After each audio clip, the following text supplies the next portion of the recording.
નમસ્કાર મિત્રો, સ્વાગત છે તમારું આપણી આ યુટ્યુબ ચેનલમાં જેનું નામ છે ગુજરાતી જીકેની જમાવટ.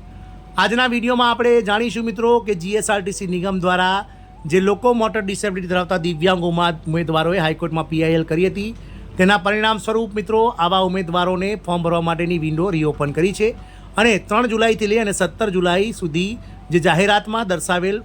વિકલાંગતા ધરાવતા ઉમેદવારો પાસે ઓનલાઈન આવેદનો ફરીથી મંગાવવામાં આવ્યા છે મિત્રો. હવે ટૂંક જ સમયમાં મિત્રો જીએસઆરટીસી નિગમ દ્વારા જીએસઆરટીસીની જે લેખિત પરીક્ષા માટેનું જે કામચલાઉ મેરિટ છે તે ટૂંક જ સમયમાં બહાર પાડવામાં આવશે. આજના વિડીયોમાં આપણે જાણીશું કે મેરિટ તો બહાર આવી જશે, પરંતુ શા કારણે લેટ થઈ શકે છે લેખિત પરીક્ષા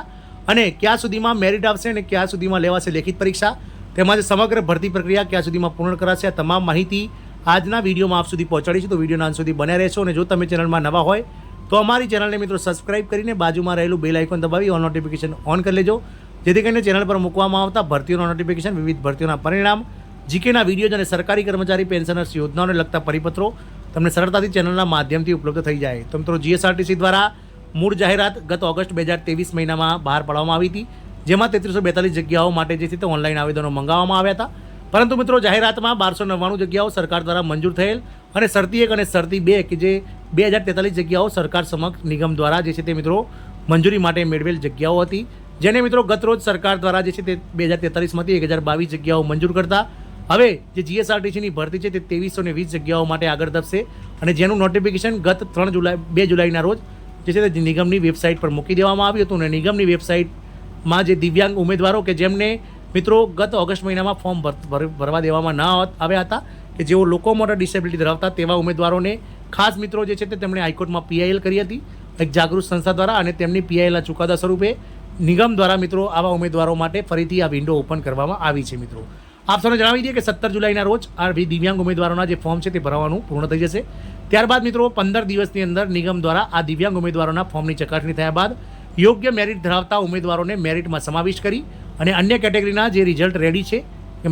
મેરિટ રેડી છે તેવા ઉમેદવારોનું જગ્યાના 15 ગણા ઉમેદવારો, એટલે કે કુલ મિત્રો આપણે જાહેરાતમાં દર્શાવેલ 2320 પ્રમાણે 34800 ઉમેદવારોનું જે મેરિટ છે કામચલાઉ તે નિગમની વેબસાઇટ ઉપર આગામી 5 ઓગસ્ટ સુધીમાં નિગમ દ્વારા મૂકી દેવામાં આવશે. ત્યારબાદ મિત્રો કોઈ ઉમેદવારને જો આ મેરિટ સામે વાંધો હોય અથવા તો કોઈ ઉમેદવારને એવું લાગતું હોય કે જે કટઅપ અટક્યું છે વિવિધ કેટેગરી વાઇઝ તેમાં મારો સમાવેશ થઈ શકતો હતો, મારે આટલી ટકાવારી હતી પરંતુ નિગમ દ્વારા મને સમાવેશ કરવામાં નથી આવ્યો, તો યોગ્ય આધાર પુરાવાઓ સાથે જે છે તે મિત્રો 7 દિવસની અંદર જે છે તે નિગમને મિત્રો તમારે અરજી કરવાની રહેતી હોય છે. એટલે કે વાંધા અરજીઓ મંગાવવાનો સમયગાળો આગામી 15 ઓગસ્ટ સુધીમાં વાંધા અરજીઓ મંગાવી લેવામાં આવશે અને ત્યારબાદ જીએસઆરટીસી નિગમ દ્વારા એક કમિટીનું નિર્માણ કરવામાં આવશે અને આ કમિટી આ વાંધા અરજીઓનો યોગ્ય નિકાલ કરી ત્યારબાદ જે છે તે મિત્રો ફાઇનલ લેખિત પરીક્ષા માટેનું જે છે તે મિત્રો જે ફાઇનલ મેરિટ છે તે બહાર પાડશે. મિત્રો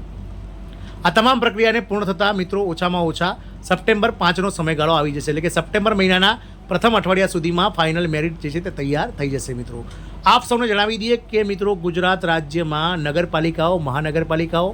ગ્રામ પંચાયત, તાલુકા પંચાયત અને જિલ્લા પંચાયતોની 18 બેઠકો માટે જે છે તે મિત્રો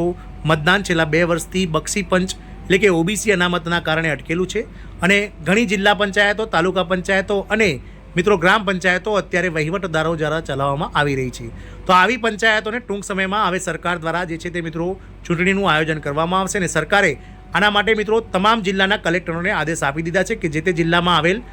તાલુકા પંચાયત, નગરપાલિકા, જિલ્લા પંચાયત અને ગ્રામ પંચાયતોની તેમજ મહાનગરપાલિકાઓની ચૂંટણીનું